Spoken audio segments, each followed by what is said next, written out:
মাসির সাথে তোর কথা হলো? তুই মাসিকে সরি বললি? আরে কি বলছিস? কখনো মাথা নেড়ে হ্যাঁ বলছিস, কখনো না বলছিস, আমি কি করে বুঝবো? উর্বি, আমি মাকে সরি বলেছি, তার জন্যই আমি হ্যাঁ করেছি।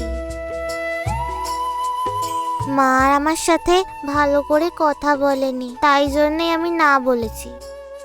হ্যাঁ ঠিক আছে, এ কথা আর ভাবতে হবে না। আয় একসাথে পরোটা খাই।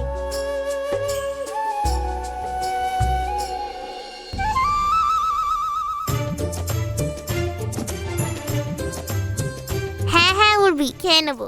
ঠাকুমা আমাকে বলেছে খাবার সময় অন্য কিছু না ভাবতে। উর্বি, আমি জানি বকা তো পরে আমি নিশ্চয়ই খাবো,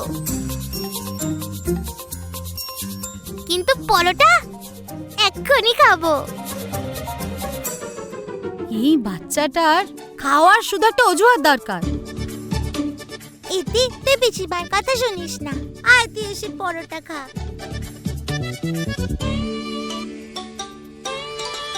পিসিমা, ইতিকে পরোটা দাও। হ্যাঁ বাবা, হ্যাঁ আমি দিচ্ছি। ও যতটা ব্যস্ত হচ্ছে তুই তার থেকে বেশি ব্যস্ত হচ্ছিস।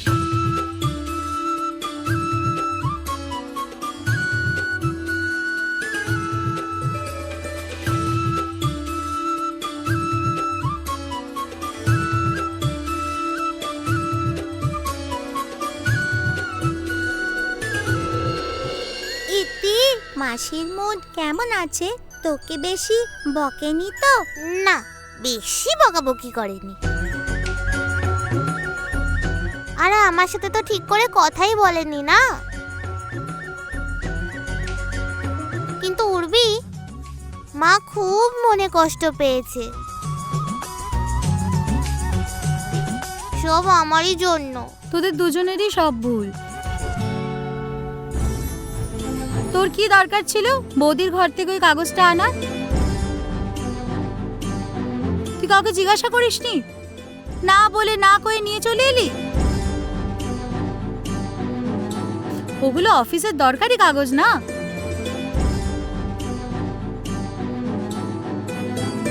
উর্বি, মাসি মাকে এত বকাবকি কেন করেছে? ঠিক করেনি। অল্প একটু বকলে তো হয়েই যেত।